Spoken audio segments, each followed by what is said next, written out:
tudo bem? Meu nome é Vanessa Cosentino, eu sou psicanalista com especialização em psicologia analítica e nessa série de vídeos aqui, esse aqui é o primeiro, a gente vai estudar um pouco esse livro aqui sobre a sombra de Saturno, que fala sobre a alma masculina. Então, nesses próximos vídeos aqui, a gente vai olhar as feridas que marcam a alma masculina, tentar entender um pouquinho do comportamento dos homens. Apesar da gente estar vivendo um momento de intensa transição, de mudança, de transformação, a gente não pode mais dizer que o homem, né, dessa década é o mesmo do que os exemplos, né, dos nossos pais, enfim. Mas é importante lembrar que durante muitos séculos a definição do que é ser homem se manteve estática, se manteve a mesma. E então a gente ainda sofre muito a influência desse masculino, do que era então considerado o sexo forte, conquistador, poderoso, agressivo, em relação ao feminino, né? Então, isso ainda está presente, alguns homens ainda repetem esse comportamento, eles ainda se identificam com essa definição, e a ideia do livro é mostrar pra gente que a estrutura do patriarcado, ele não vai falar exatamente desse termo, mas a estrutura do patriarcado, ou seja, em que há um poder centralizado apenas no masculino e uma desvalorização das características consideradas femininas, também trouxeram feridas para os homens, né? O patriarcado também oprime, também traz sofrimento para o masculino. É claro que eu não quero comparar aqui os sofrimentos, esse vídeo não é para isso, entre quem sofreu mais, o masculino e o feminino. O feminino tem aí uma grande ferida, ainda sofre muito, a gente ainda tem altas taxas de feminicídio, que é uma marca desse masculino ainda violento, ainda que tenta manter uma situação de poder. Então, essa série de vídeos não é de forma alguma para diminuir o sofrimento do feminino, né? Para dizer, não, o masculino sofre mais. Não, é simplesmente para trazer luz aqui para a gente pensar que o sistema do patriarcado também oprime, também traz feridas, traumas nesse masculino. E a ideia também é que você que está me ouvindo consiga compreender melhor, então, o masculino que está ao seu redor, né? Então, se você é uma mulher e está me ouvindo, aqui está me vendo, você pode tentar compreender melhor o seu pai, seus filhos, seu companheiro. Se você é um homem, claro, tentar se compreender melhor. Mas tem um contraponto interessante, né? A mulher também pode entender o masculino em si. A gente entende que o masculino se manifesta dentro de nós, no nosso inconsciente, através da voz do crítico, né? Aquele crítico carrasco, aquele crítico que nos sabota, e também o masculino positivo, que é aquele que nos faz conquistar, ter coragem, sair para o mundo para conquistar nossos objetivos. Então, esse vídeo vale para todo mundo, basicamente, porque todo mundo tem uma porção masculina dentro de si. Ou tá fora, né, como eu falo, projetado numa figura que se reconhece como homem, e no feminino, o masculino está no seu inconsciente, né? Então, esse vídeo serve para todo mundo, para se compreender melhor. O livro fala aqui também que o número de homens que procuram a terapia vem crescendo, e eu também tenho notado isso na minha clínica. É muito bom, porque o masculino, diante da intensa revolução feminina, ele se manteve durante muito tempo tentando segurar esse poder, impedindo até violentamente a evolução das mulheres, não quis se olhar, se agarrou nessa posição do que é o masculino, que a gente vai olhar aqui, e não, diante das transformações culturais que o nosso mundo foi vivendo das últimas décadas, o masculino não quis fazer uma revisão de si mesmo, não quis pensar quem sou eu agora que as mulheres conquistaram espaço, que as mulheres foram para o ambiente de trabalho.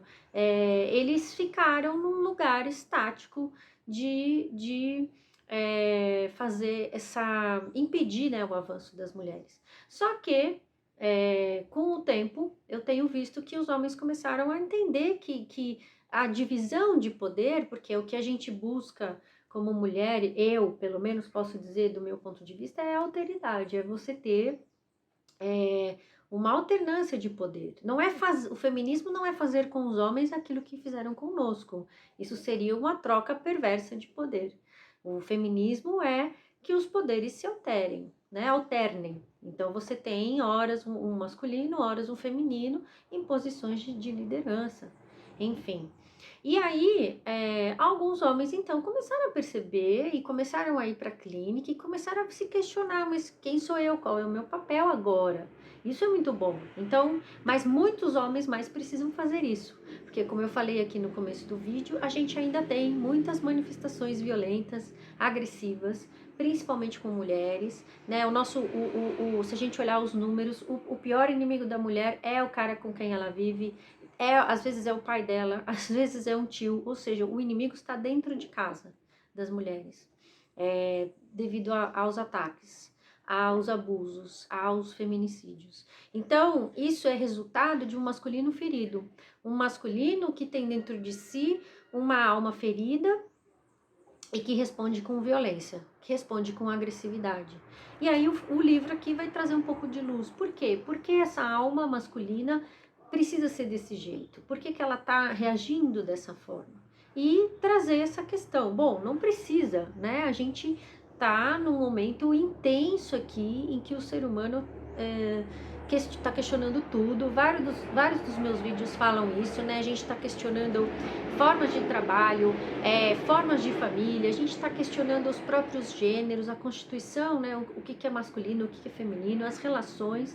Então, por que não o homem também olhar para si mesmo e falar, bom, peraí, o que é ser um homem? O que é ser masculino? O que é a masculinidade, né?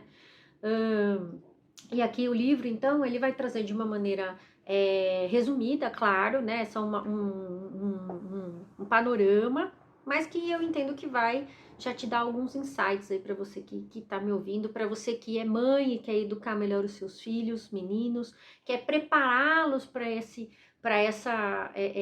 mundo instável, esse mundo em transformação, né? Não quer deixá-los atrasados, presos a um modelo que está ruindo, que não tem mais como voltar, por mais que tentem. As relações masculino e feminino foram realmente transformadas, né? E daqui a gente está indo para um outro patamar, né? Enfim, o livro, então, ele vai trazer 8 segredos do masculino. E aí eu preciso explicar para você o que é um segredo do ponto de vista psíquico, né? Do ponto de vista da psicanálise. Quando a pessoa vai para terapia, ela traz um segredo, um ou mais. Todos nós temos esses segredos. Segredos são coisas que a gente pensa sobre si mesmo, mas que nos geram tamanha vergonha, culpa, medo, que a gente não consegue nem falar para ninguém, e a gente vai tentar proteger esse segredo de todas as formas. Então, o segredo é algo que e que quando alguma pessoa, alguma situação ameaça tocar nesse segredo, ameaça expor esse segredo, a pessoa então vai reagir de uma forma daquilo que eu falei, vai fazer tudo o que for possível, às vezes uma forma violenta, às vezes uma forma irracional, às vezes uma forma que a pessoa sai de si para defender esse segredo, para que ninguém saiba. E o livro aqui vai trazer, então, já vai expor os 8 segredos com esse objetivo de libertar a pessoa. Porque quando a gente carrega um segredo, pensa um pouquinho você, né? Quando a gente carrega qualquer segredo de alguém, até alguém vira para você e fala, não conta para ninguém, você tá meio que escravo daquilo, né? Não deixa ninguém saber, esconde isso aqui para mim, né? Quando a gente tá escondendo alguma coisa o tempo todo, a gente não tá livre, né? A gente é refém dessa coisa. Como é que a gente cura isso na psicanálise, né? Quando a pessoa faz a confissão. Quando ela finalmente conta esse segredo pro analista, esse segredo que causa vergonha, que causa medo, que causa culpa, que causa horror na pessoa, finalmente ele consegue soltar aquilo E aí sim o trabalho psicanalítico começa. A terapia só começa após a confissão, gente.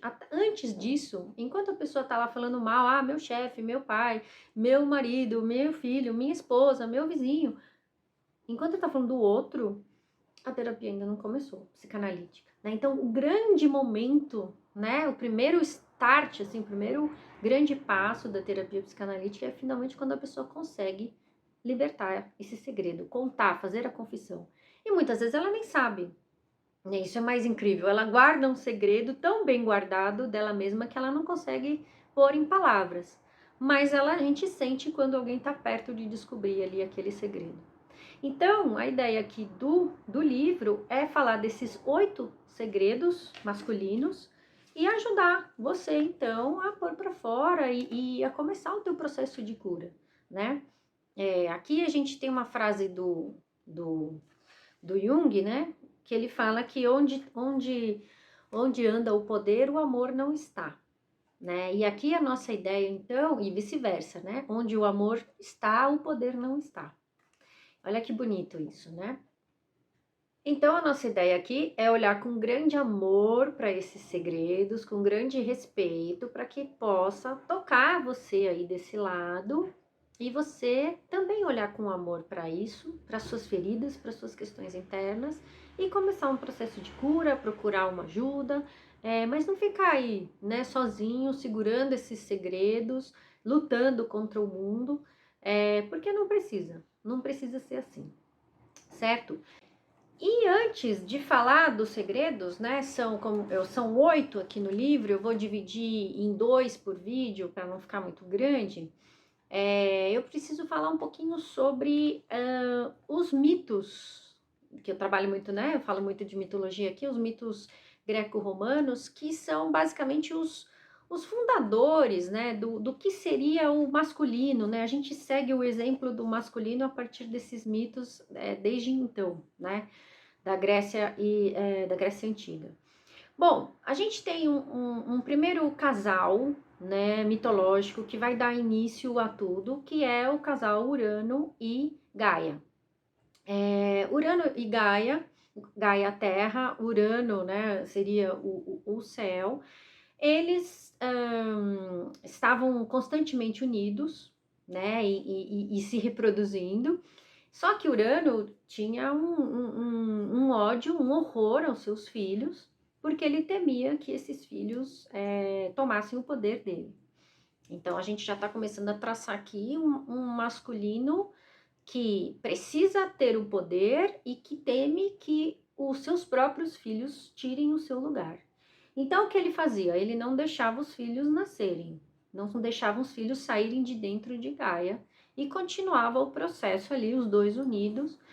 Gaia, num intenso sofrimento, ela consegue que um dos filhos dela, Crono, saia e ela fabrica, né, uma arma para ele, uma foice, e ele então consegue atacar o pai e corta, né, as partes ali, né, vamos falar assim, tira fora, separando então Urano e Gaia. Então a Terra se separa do céu, seus filhos podem sair e Crono então toma o poder, né? Então aquilo que através da violência extrema. Então, castrando o seu pai. Olha que forte, que simbólico isso. E aí, Urano então se separa e, enfim, a gente vai então seguir com Crono, né? O que acontece com Crono? Crono, então, que é Saturno, Crono para os gregos, Saturno para os romanos, por isso o nome do livro, né? Sob a sombra de Saturno. Crono vai se casar com Reia, e ele então, por ter atacado o pai, ele vai ter medo que os seus filhos o ataquem. Então, olha como o ciclo se repete. Um ciclo de violência e medo e luta por poder se repete. Então, o que Crono vai fazer? Cada vez que nasce um filho dele, ele vai lá e engole. Então, de novo, um masculino que tem raiva dos filhos, tem medo dos filhos, que principalmente dos filhos homens, que vão, porque ele teme que ele vai fazer com ele o mesmo que ele fez com o seu pai. E ele então engole os seus filhos para que realmente ele fique a salvo. E aí, de novo, a mãe, né, Réia, desesperada, perdendo seus filhos, ela consegue salvar um deles. Ela salva Zeus. Zeus, que eu já falei em outros vídeos aqui, vai se tornar o grande soberano do Olimpo, né? Ele vai governar o céu e a terra, né? Então, vai ser uma figura de poder de novo. A mãe dele, então, engana o Crono, ela embrulha uma pedra numa roupa de bebê e entrega para o Crono, dizendo que é Zeus. Zeus, então, é escondido e criado longe dos olhos de Crono. Quando ele cresce e se torna um adolescente, um jovem, ele volta, né, para se vingar desse pai e salvar os seus irmãos, porque Crono engoliu os filhos, mas eles não morrem. São deuses imortais. E aí Crono luta com Zeus, Zeus consegue vencê-lo e faz com que ele vomite os filhos. Então, seus irmãos são nascidos ali, né, dessa situação, são Hera, né, que é Juno, que vai se tornar sua esposa, Netuno ou Poseidon, que vai governar o deus dos mares, Hades ou Plutão, que vai governar o mundo inferior, o mundo dos mortos, e Hestia, se eu não me engano, se eu não esqueci ninguém aqui, hein, gente? E Deméter, a grande mãe. Então, veja como essa história de um masculino que precisa conquistar o poder, que precisa lutar com o seu próprio pai, e o seu pai que precisa lutar com o seu próprio filho e perde, vai marcando um masculino que se constrói a partir da violência. E onde não existe amor, onde o pai não ama seus filhos, onde o pai não quer cuidar dos seus filhos, ele quer se livrar deles, ele quer a mulher, né? E a companheira, e a criança é ali um ossos do ofício, enfim, é o que acontece por conta do processo. E aí a gente vai olhar, por exemplo, para o Brasil e vai ver um imenso número de famílias que não tem pai, que o pai simplesmente foi embora quando a criança nasceu ou quando a mulher engravidou. E aí a gente fala, não tá tão longe assim. De novo, eu falo nos meus vídeos, esses modelos não estão tão longe assim. Então você tem um pai que não quer cuidar do filho, que uma visão, né, um pouco do passado, que ainda bem que está mudando. Você não via, por exemplo, um homem empurrando um carrinho de bebê na rua. Você não via isso antigamente, sei lá, na minha época, só se ele tivesse ficado viúvo. Né? Então tinham coisas que o homem em relação aos seus filhos não fazia, não dá banho, não leva no médico, não cuida, isso é trabalho de mulher, isso é coisa do feminino, né? Então veja como o rebaixamento do que é considerado coisas do feminino faz com que esse homem vá endurecendo, vai se afastando da experiência da paternidade, e vai deixando só para a mãe que cuida, a mãe que se vire. Quantos e quantos relatos eu escuto que eu pergunto assim dos meus, né, dos meus pacientes ao longo da minha trajetória, de que eu pergunto, e aí, como é que era seu pai? Ah, meu pai era ausente, mas ele estava lá, estava todo dia lá, assistia TV, chegava do trabalho, não conversava comigo, não brincava comigo, não falava comigo, só estava lá para brigar. Um pai que não existe, que não existe, está ali, né? Quando estava, né? Mas que ele tem o papel só de provedor. É bastante ser o provedor, mas para a criança fica faltando toda essa parte emocional de contato com esse homem, porque o pai é um modelo. Para a criança, o pai e a mãe são modelos de amor. Então, a relação do pai e da mãe vai mostrar para a criança o que é o amor. A mãe vai mostrar o que é o feminino, o pai vai mostrar o que é masculino, teoricamente. às vezes você aprende cruzado, né? Às vezes você tem uma mãe que tem uma força mais masculina, enfim, a gente já falou disso aqui em outros vídeos. Mas são os grandes modelos. E aí o que acontece? O filho vê esse pai ausente, que não cuida, incapaz de conversar, de auxiliar, de perguntar se tá bem, o que aconteceu. Várias filhas não, clientes minhas falam: nossa, eu passei por uma situação terrível, meu pai não falou nada. Não me ajudou, não me deu apoio, sei lá. E aí você pergunta pro pai e ele fala assim. Aí eu ouvindo relatos de pais que tiveram suas filhas, né, presenciaram ali coisas. Ah, não, isso não é assunto meu. Esse assunto para ela falar com a mãe dela.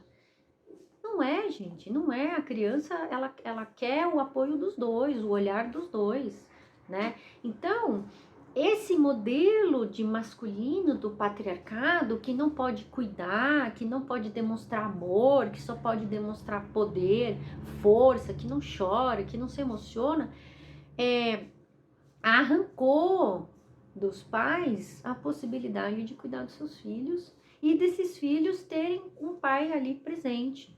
E aí vai, como na história da mitologia, um pai violento cria um filho que vai ser um pai violento, que cria um filho que vai ser um pai violento e ausente, e aí vai embora. E aí o ciclo não rompe.